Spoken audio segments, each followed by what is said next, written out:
Hello everyone, my name is Ethan and welcome to Casual Eats, a channel dedicated to quick weeknight meals and building confidence in the kitchen together. Today we'll be making easy one-pan chicken fajitas. This meal has become a staple in our house as it's quick, easy, and delicious. The full recipe is in the description below. Now on to the ingredients. For this meal, you'll need the following: chicken breast, green pepper, red onion, red pepper, white cheddar, small flour tortillas. Mine were a little too big. Thanks, Amazon grocery delivery. Sour cream, which of course I left in the fridge. Cornstarch, chili powder, salt, paprika, white sugar, onion powder, garlic powder, cayenne pepper, and ground cumin. I also accidentally included cumin seeds because I didn't realize that I had ground cumin, but hey, here we are.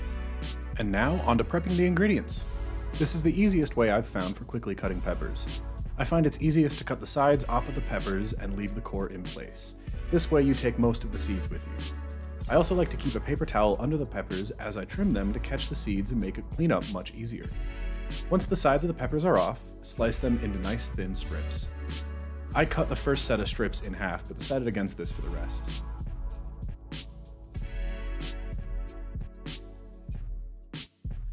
Now just be sure to cut the green peppers in the same way.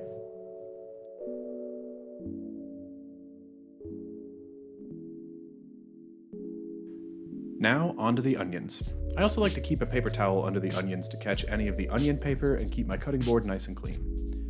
Once you have the onions cut in half and peeled, cut them in half again and then slice them into thin strips.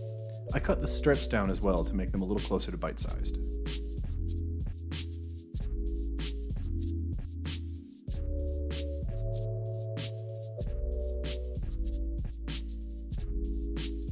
Next, we just need to grate all of the cheese. This is enough for 12 fajitas, or 8 if you have massive tortillas. I just went ahead and saved the rest for the leftovers. On to the chicken. Before we prep the chicken, start a large skillet over medium-high heat. Now it's time to get the chicken ready. I always dry off the extra juices from the chicken, just to get a better crust. I also chose to trim the extra fat off of these as well. Once they're dry and prepped, place them in a gallon bag with some oil to keep them from sticking to the bag. Then lay them on a flat surface and separate them. Take a meat mallet or any flat, heavy object like a frying pan and even out the breasts so they cook more evenly. When they're both evenly flat, take them out of the bag and season liberally with salt and pepper on both sides. We're now ready to cook the chicken. Add some oil to the heated pan, then put the chicken in and leave it on that side for 3 to 4 minutes, or until there's a nice crust on the chicken and you see the breast is about half white. Then flip the chicken and cook for 2 to 3 minutes on that side, or until they register 165 degrees internally.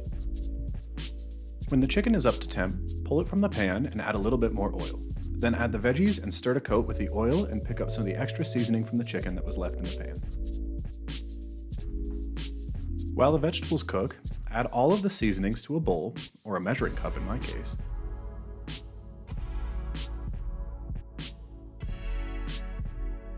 Then stir the mixture to make sure it's all well combined. Now that we've made our seasoning mix, go ahead and add about 2 cups of water to the mix and stir until there are no big lumps and there is nothing stuck to the bottom or sides of the bowl. Don't forget to stir your veggies once in a while. After giving the chicken some time to rest, cut the chicken into thin strips against the grain to keep it from being tough. Also, be warned, it is still hot, so if you're a wimp like me, be careful.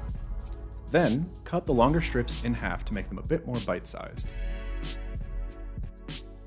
When the veggies have some good color, add the chicken and any juices back to the pan, then add the sauce. Be sure to stir frequently until the sauce is thickened a bit and you can leave dry streaks when you drag your stirring utensil along the bottom of the pan. When it hits your desired consistency, remove the pan from heat and you're almost done.